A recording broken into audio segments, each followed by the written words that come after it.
विभिन्न मुद्दों को लेकर, और सरकार भी कई मुद्दों को लेकर चिंतित है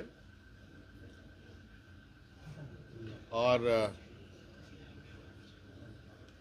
समस्याओं का समाधान करने की भी इच्छा रखती है।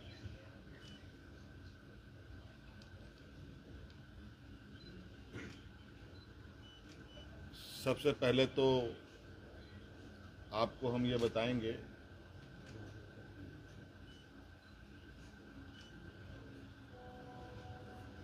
कि अभी वर्तमान में जो हमारे नौजवान छात्र छात्राएं अपनी मांगों को लेकर आंदोलनरत हैं और जो उनकी कुछ मांगे रही हैं, समय समय पर आपको ये बात पता चला होगा कि कुछ वार्ताएं भी हुई। वार्ता में क्या बातें मानी गई, क्या बातें नहीं सुलझ पाई, और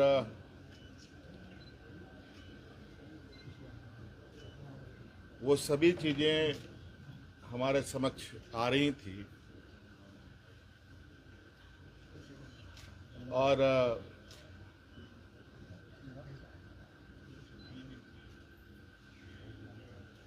चूंकि आपको पता है कि छात्र हितों को लेकर हम ही ने बहुत कड़ा और मजबूत कानून भी बनाए हैं। अगर हम कानून बनाते हैं तो कानून को लागू करने की भी क्षमता रखते हैं और नौजवानों की हितों, उनकी भविष्य, उनका विश्वास ना डगमगाए, हम हमेशा इसके पक्ष में रहे हैं। और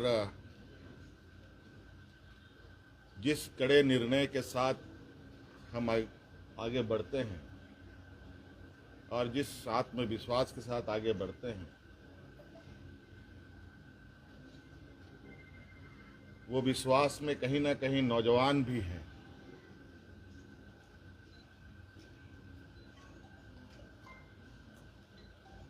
और आपको पता है कि झारखंड में जेपीएससी जेएसएससी के द्वारा नौजवानों की नियुक्ति होती है और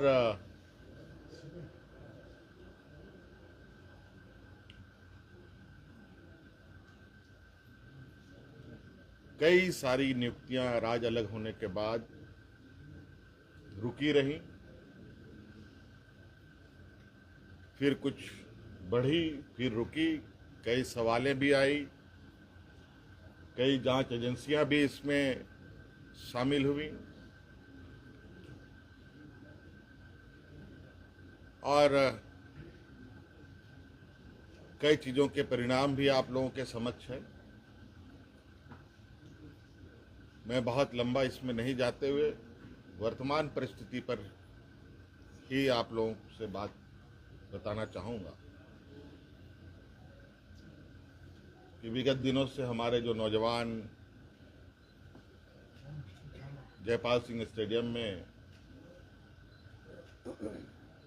अलग अलग खेमों में बैठ कर के अपनी मांगों को लेकर के बैठे हैं, मैं उनको अलग अलग खेमा नहीं मानता। वो सभी नौजवान अपने भविष्य की चिंता को लेकर हैं और इस विषय पर जैसे कि पहले हमारे मंत्री गणों की जो टीम थी उनके साथ बैठक में सुलझा लिया गया था, जैसे रिफॉर्म्स की बात थी,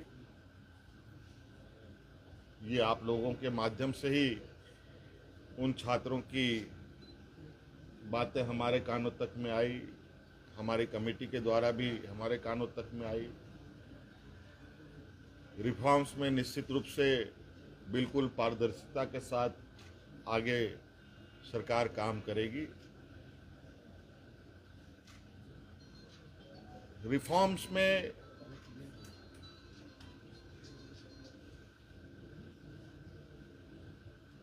जहां तक मेरा मानना है कि परीक्षाएं कैसे होनी चाहिए, कैसे नहीं होनी चाहिए, इसका पहले से ही एसओपी बना हुआ है।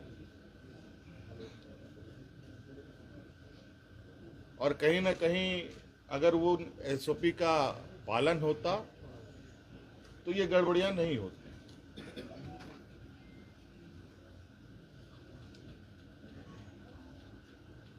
क्योंकि एसओपी में ही इतने कड़े प्रावधान हैं और इतने बेहतर तरीके से परीक्षा लेने का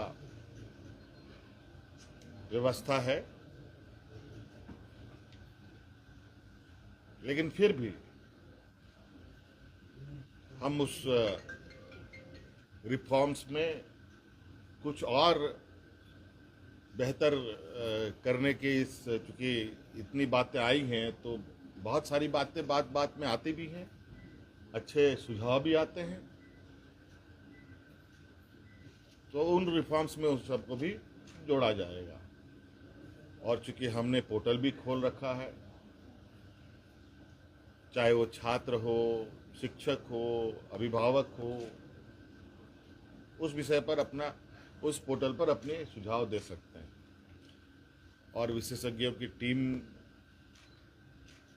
के साथ उनको साझा किया जाएगा और क्या बेहतर हो सकता है उसको किया जाएगा। रिफॉर्म्स के लिए हम लोगों ने हमारे आईएएस अधिकारी अमिताभ कौशल जी की अध्यक्षता में कमेटी बनाने का निर्णय लिया है, जो अलग अलग संस्थानों के साथ संपर्क करते, बुद्धिजीवी लोगों के साथ, अच्छे अच्छे लोगों के साथ संपर्क कर इस रिफॉर्म को पूरा अंजाम तक पहुंचाएंगे।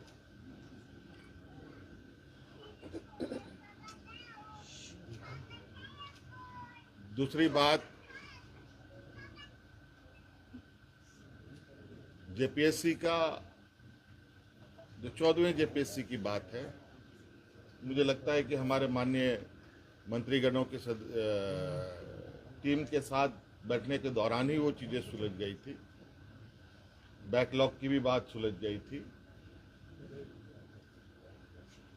और कई जगह पर लोग नियुक्त भी हुए हैं। उसको लेकर छात्रों के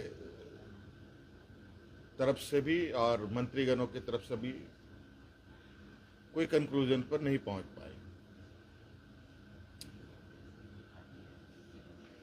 आज इस विषय को पटाक्षेप करने के लिए हम लोगों ने कैबिनेट की विशेष बैठक की।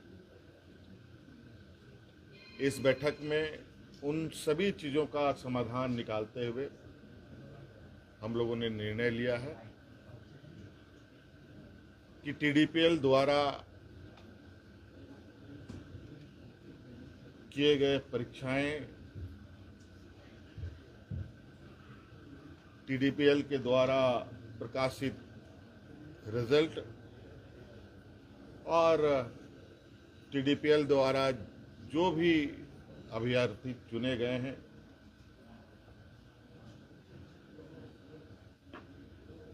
या शामिल हुए या टीडीपीएल के जितने भी गतिविधियां यहाँ हुई हैं, उन सभी को कैंसिल किया जाता है, रद्द किया जाता है।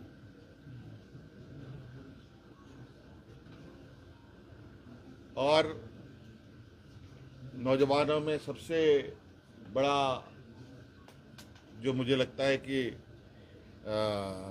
मुख्य मांग उनका सबसे प्रमुख मुख्य मांग रहा है जेपीएससी सीजीएल के संदर्भ में।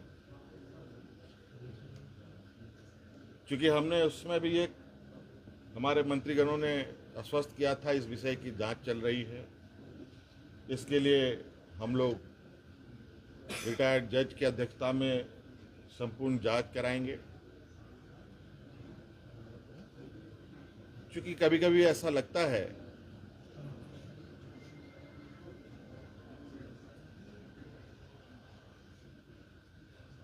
कि हम ही सही हैं, कभी कभी ऐसा लगता है कि छात्र भी सही है।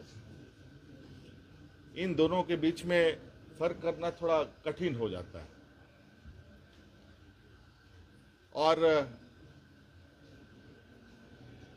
इस विषय को लेकर हमने जो एसआईटी की टीम जांच कर रही है और सीआईडी की जो टीम जांच कर रही है, इन दोनों के जांच के दौरान बहुत सारे ऐसे तथ्य आ रहे हैं जो चौंकाने वाले हैं। क्योंकि जांच का विषय है, बहुत खोल के बातें कहना संभव नहीं है। और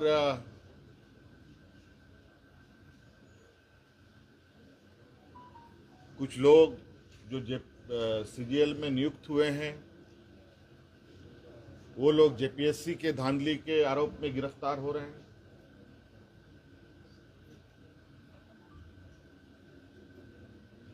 और कई कंपनियां जो यहाँ कार्यरत हैं,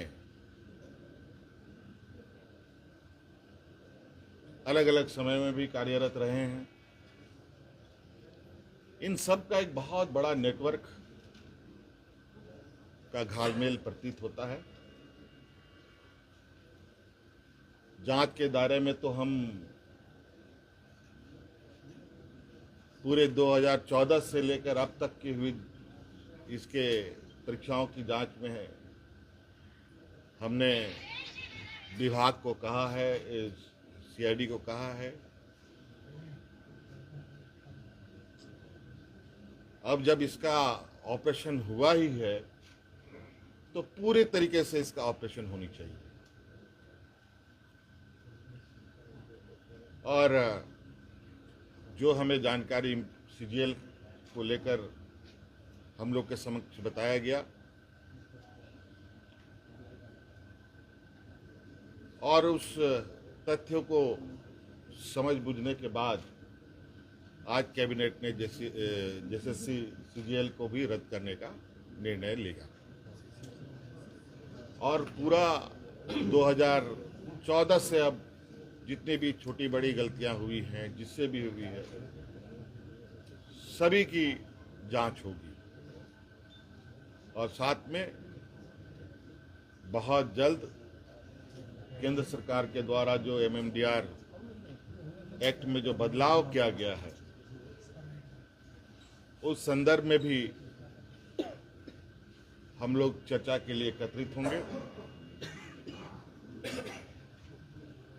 हो सकता है इस विषय पर एमएमडीआर एक्ट संशोधन पर